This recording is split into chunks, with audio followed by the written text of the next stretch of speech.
Okay guys, this is my third video on my deployment, and where I left off was basically giving you a rundown on what my base looked like on my second video.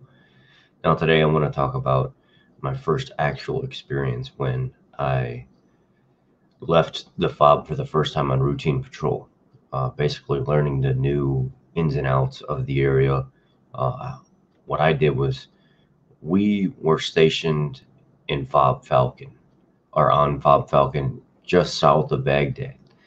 And there's an area called Dora or Aramia, and that province is basically a sectioned off, walled off area of different villages, or what we call the mahallas. You might have 30 different sectioned off areas that people live in one area, and we would have to patrol each one of those, and some of them would be walled off with big giant Texas barriers, and it would have barriers all around the entire area where people lived. And we would go through these areas and have to patrol each one throughout our patrol period. Some patrol periods may last 10 hours, some of them may last 12, 14, 20 hours, depending on how crazy things got while we were out. After getting acquainted with the equipment and the team that we were going to be rolling out with, we had to start doing our left seat ride, right seat ride movement with the new unit that we were going to be relieving and letting them come home. The first day that we rolled out, I had noticed that the guy was in his, when I was in this truck, the guy that was sitting up front, he looked fairly, bigger, aggressive looking dude, and he had a lot of scarring on the side of his face. And I wanted to ask him, basically, what's going on with your face, but I couldn't. And then as we warmed up to each other and went along our patrol, it was kind of scary, because when you leave the confines of your base, and now you know that anything can happen, and you hear gunshots in the distance, and different small things maybe blowing up or whatever around the area. You can hear these things for miles. You never know what's going to happen. And he was telling us a story where he said he had been going through an area that wasn't cleared yet, and he said my truck was the second truck in the convoy, and he said when we came up across or around this building, and as we were coming around this building, there was an EFP that was set up in the side of the building. An EFP is an electronically formed projectile. It's basically a casing. It could be a cardboard casing the size of a paint drum, a 5-gallon drum, whatever it may be. It could be small, like a small drum, and they pack it with a concaved disc, and that concave disc pointing in on one end and a flat base on the other end. Basically, it's flat here, and it's more concaved on this side. There's explosive in the center. There's nuts and bolts and screws and everything in the back half of it. Then you have some charge putty in the back, and then you take a timer wire and you shove it in the back of it. You can either set it off with a washing machine timer, you can set it off with a cell phone signal, you can have wires running out of it feet, many feet away, and you can attach it to a 9-volt battery and have one side connected and just touch the other side and set this thing off. What it does is, the way they build it, it blows up at such a high rate that it takes that concaved plate that's in the end of it, and it turns it into an arrow, and it blows it out into a convex style. And when it goes to charge towards whatever it's exploded at, that molten metal starts to split apart. It's like a copper disc, and it'll start eating through layers of metal. It'll just go right through it. I mean, it's something like thousands and thousands of degrees, and it'll just rip through metal. And he said my truck was the second truck in, and luckily it wasn't a direct impact. It was a partial impact where it was in between the trucks when the EFP went off. And he said part of it splintered, and just the little shards going through the air all over the place peppered my face. And he said it took out one of the drivers. It killed him instantly. And he said I'm lucky to be alive. And he recovered from it, just scarring all over his face and stuff like that. And it scared me. And, it would scare anybody. And learning from these guys and seeing the level of strength that they built up, or just the fact that they had to have some kind of confidence in their ability to do their job, was something to be admired. Because here I am, some new guy, day one on patrol. I mean, literally scared, wanting to go home. I mean, at that point, what do you do? So midway patrol, you kind of get used to driving around, stopping and talking to people, stuff like that. And then we start talking a little bit more. And I noticed that during the ride, he got kind of tense at one point. And he had grabbed his M4 and he was holding it really tight. And I was like, has anything else specifically happened to keep you on edge like this? And he said, well, I'll tell you like this, the last 2 or 3 weeks of you out processing and leaving country, and when the people in the villages know that new faces are coming around, they know you're about to out process. They know your focus is not on patrol. They know your focus is not on routine stuff that you do every single day. They know your focus is going to be more on packing up connexes, getting your gear and stuff away, keeping your men safe while you're on patrol. It's not going to be everybody else. So they know that's your most vulnerable time, is right before you leave country. They know your head's all over the place, so they take advantage of that. People that know your mind is not in the right place know that a new unit's coming in and you're moving out, and that's the time that if you're going to attack, that a lot of times that's when they do it. That's when they will attack with their most vicious firepower and mortars and stuff like that, because they know that's when you're most vulnerable, and they know there's more people involved. So that's when they'll hit you. That's when your base will be, bombed. That's when they'll start ambushing you with little firefights from buildings and stuff like that. You don't know what's going to happen. So there was a car coming at us kind of close, and it whipped around in the middle of the intersection. And he said, the reason I get like that is he said, I was following along in patrol, and there was an old car coming down the opposite side of the highway. And he said we were going down Route Jackson, and we were cruising along, and the car whipped around and cut off the middle of the convoy and came to the other side of the highway. And it was right in the center of our convoy. So we kind of split up some. We backed off from each other to give ourselves some proper spacing. And he said, I was on the 50 cal that day. And he said, everybody backed off and let me kind of trail this guy. And he kept hitting his brakes and coming back towards the truck, hitting the brakes and coming back towards the truck. And he kept getting closer and closer to us. Then he would speed up, and then he would do it again. And he said, I got on the horn and I asked for clearance. If I needed to give a warning shot, could I give a warning shot? And they cleared me. They said, if you need to give a warning shot to this guy, do what you got to do. And the guy did it again. And he said, when I fired my 50 cal, the round didn't just go through it. It went through the trunk. It hit a big giant piece of metal, and it clipped up, and it hit the guy in the back of the head.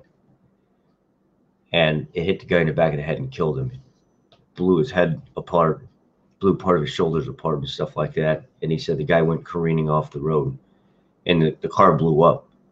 It was a VBIED. A VBIED is a vehicle-borne improvised explosive device. It was a vehicle that was set up to basically drive into the middle of a convoy or a crowd or in front of a store and blow people up. And that's exactly what happened. The guy was going to try to get into the right spot and set that car off. And he said what was probably going off is the guy was trying to set it off, but it wasn't going off.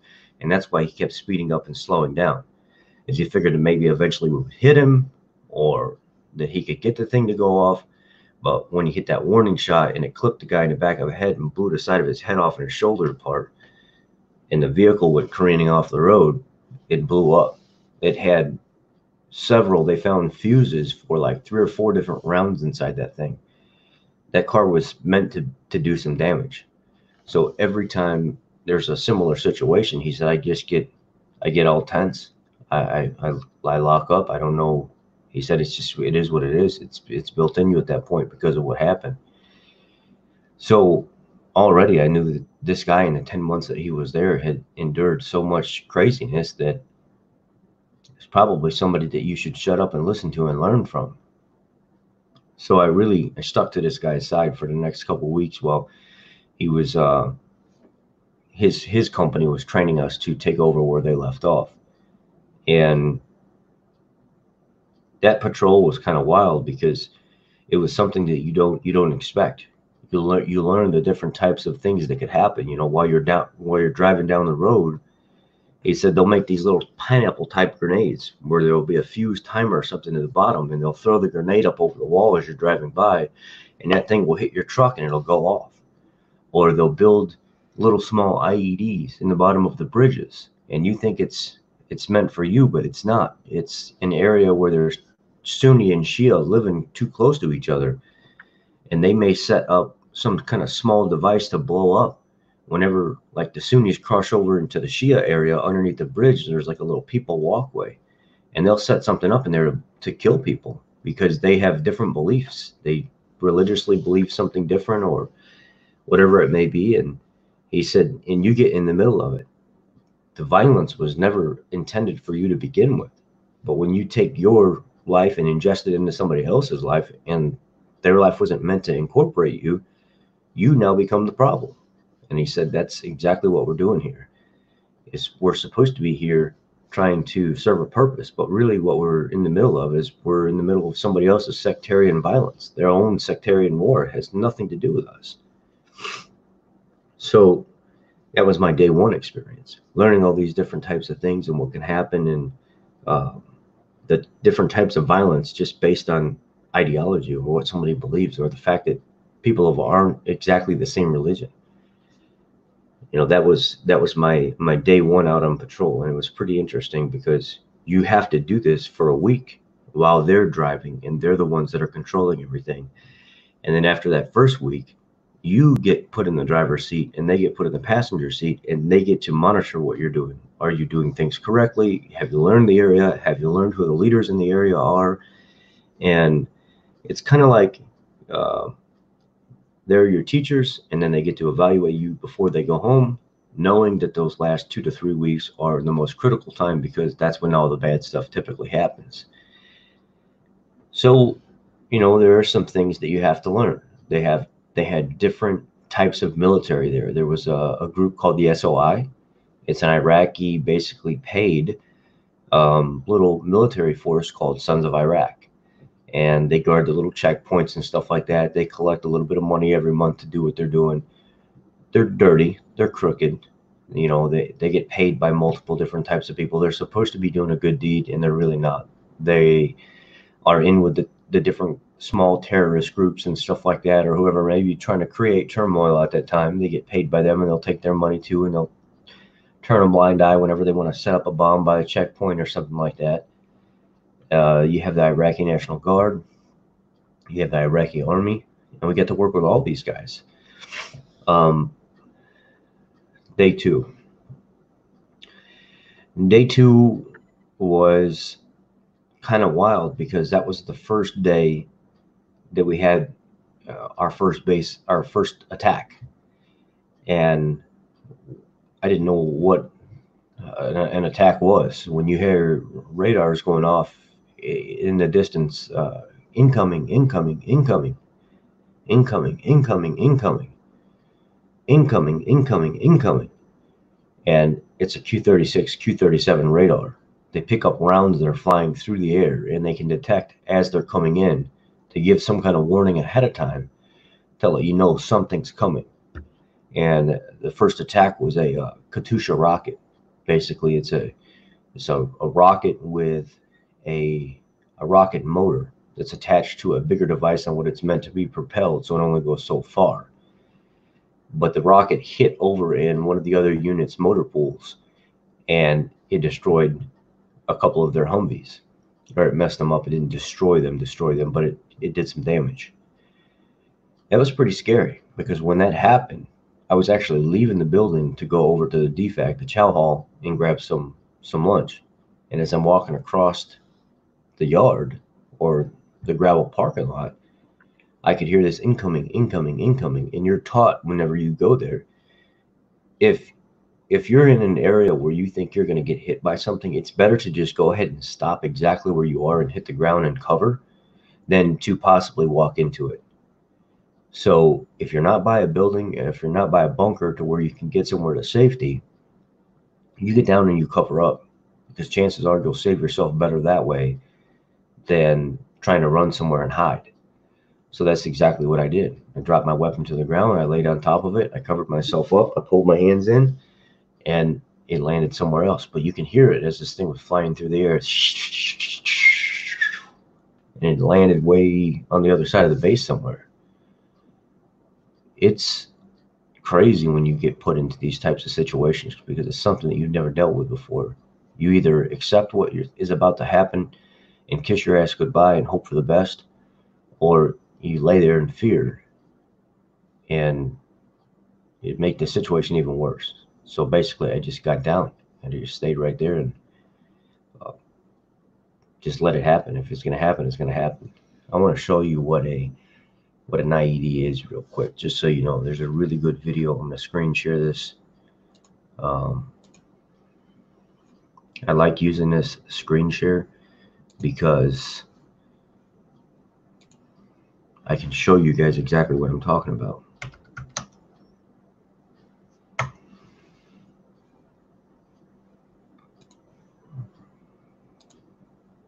Share screen, Chrome tab, YouTube, share. Here we are. This is by the Discovery Channel.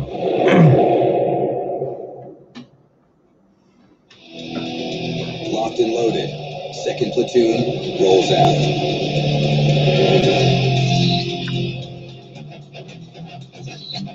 They're traveling 30 miles west on the paved A1 highway before they turn off onto a dirt supply route that's littered with buried bombs. That's what I like to hear. Get this. Outside the walls of the base, the slow-moving convoy is dangerously exposed. So that unit right there in front of him, this thing right here, basically lets off heat, and it will try to make a bomb. As it's rolling forward, this thing will let off, I think it's heat is what this is, and it'll heat up the ground so much that it will try to set devices off underneath it. So it'll blow up here in front of that vehicle instead of behind it. Some of these are called coyotes. I think this is a coyote right here. This back here is an MRAP, and it has a roller on the front of it that actually is loaded with weights. And as this rolls across the ground, if this is heat activated, that thing will set it off. If it's pressure activated, this will set off the pressure plate and make it blow up in front of the vehicle instead of underneath the vehicle. This will make it blow up in front of the vehicle instead of underneath the vehicle, ideally, but they don't always work that way. And some of them have a big, basically, fork in the front here, where if this thing does detect something and it's small enough, or there's like a little boom that will come off the front, and it's got a little build that they can dig into the ground and push something out if they need to, if it's a small explosion or something to that extent. So anyway, let's continue playing this. This is the Taliban's home turf, and the insurgent fighters are... You see how bad these roads and stuff are here? This is all just really, really, really terrible type. You know, this is more dirt and mud built type roads and walls than anything. And this is exactly what it looked like in Iraq. Everywhere, but they don't wear a uniform. And a lot of this right here, in certain areas, you'll have sewage coming out from underneath these buildings and stuff like that. I mean, the ground will crack and you'll have stuff seeping right through it. Blake and his men are a tempting target for roadside bombs. That was an IED that just went off. It took off the back of that truck right there. Or it blew up the back of that truck. As they're driving on routine patrol, it didn't hit the front truck, but it did between it, because it could be person detonated. It could be pressure detonated. You don't never know. Right there. Sniper fire. rocket-propelled grenades, and suicide bombers. So that suicide bomber that they talked about, that is a VB-IED. That's a vehicle-borne improvised explosive device. And that vehicle will be set up with different types of charge rounds, and they'll drive that vehicle right in the middle of it, and they'll try to detonate it themselves. If they cannot detonate that round themselves, a lot of times what they do is they will have a secondary man that's watching the operation, and if the primary man that's driving the vehicle gets cold feet and doesn't set it off, the secondary man will blow him and the vehicle up. 1126 is getting ready to turn off. 30 miles west of the base, 2nd Platoon is leaving the A1 highway, one of the few paved roads in the country. We're about to go off the CJ Bumpy. But bumps are the least of the platoon's problems. The unpaved supply route makes it easy for insurgents to bury homemade bombs. The unit is on high alert. Since we turned onto this route, we're doing delivery clearance all the way over there. This is the known spot for victim-operated IEDs. Right here. Most IEDs are made from a few simple parts. A power source, like batteries. A main charge, like homemade explosives. A detonator, to set off the main charge. And a switch, like a pressure plate or tripwire, that closes the circuit and triggers the IED.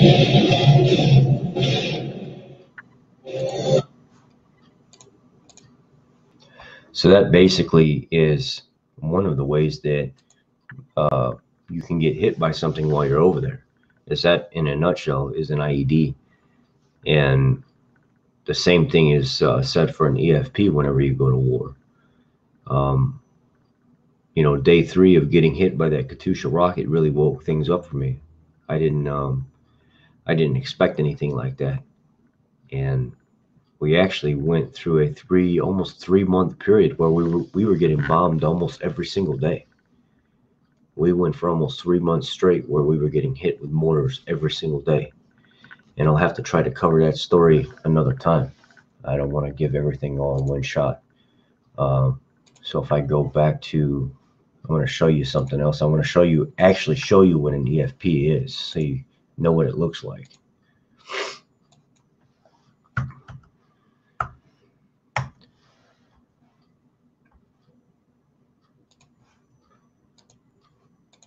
Screen share this to you so you can see an EFP. This is what an EFP does to a person's vehicle. It's deadly.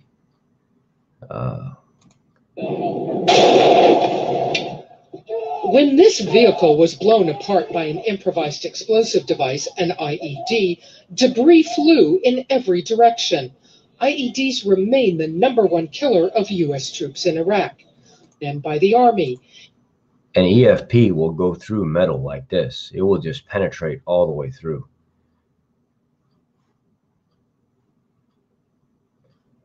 It's one of the first images shown publicly of the damage caused by a new type of IED, a so-called explosively formed projectile that can penetrate U.S. armored vehicles.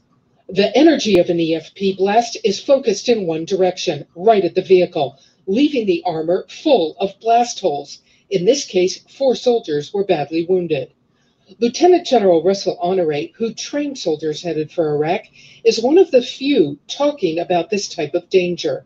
When the energy is concentrated in a small area, it projects out that metal, and that metal can be effective against almost any armor, including the M1 tank.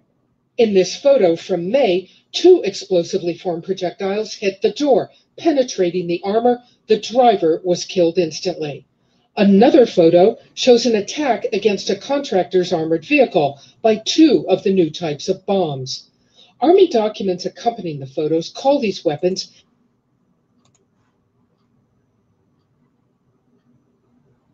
So, you know, those are really, really, really bad versions of an IED, basically. And armor really cannot stop them. So if I went here and I went to show you another type of way the bombs are set up in the road, it's called daisy chaining them.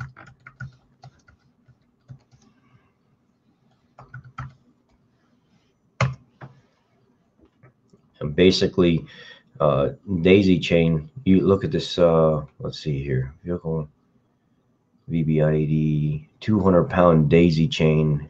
I don't know how this is going to go. That'd be a great idea. You guys got a Kevlar on it, check that out. Roger. Set that right now. No, this is not a good video of a daisy chain.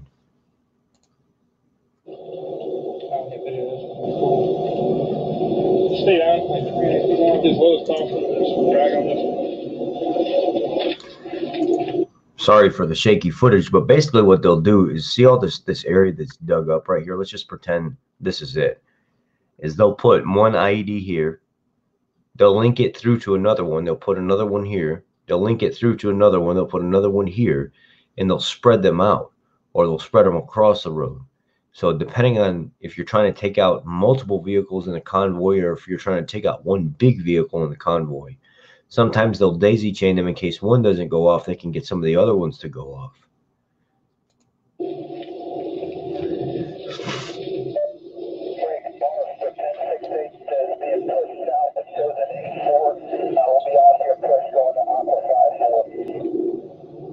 Okay, Roger, just be advised as you're flying over, it's going to be like 30 seconds.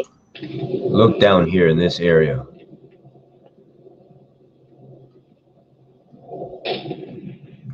What the? A couple more.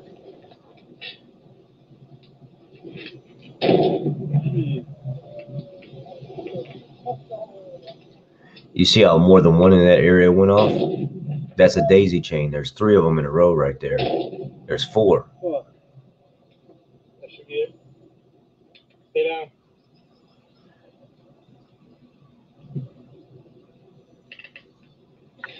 I think everybody's all right.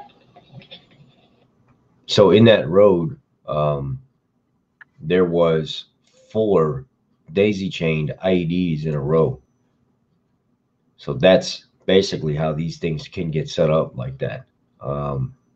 If you want to look at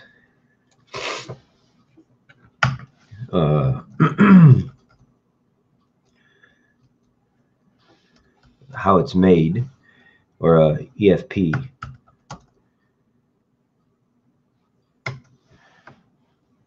right here.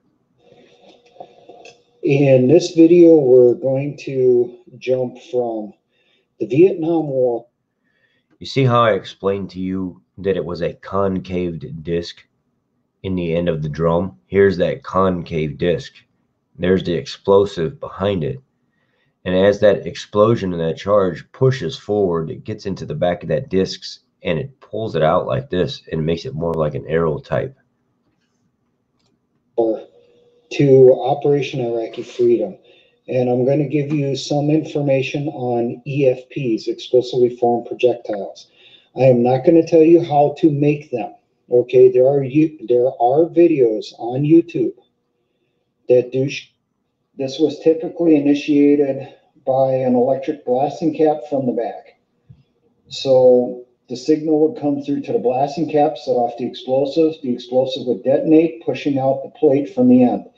As it's doing that, it's superheating the plate, causing it to deform into this big molten slug, which would hit the target.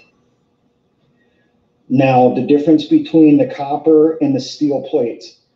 The copper plates would melt their way through, the same way that the copper plate inside a high explosive anti-tank warhead does when it hits the armor.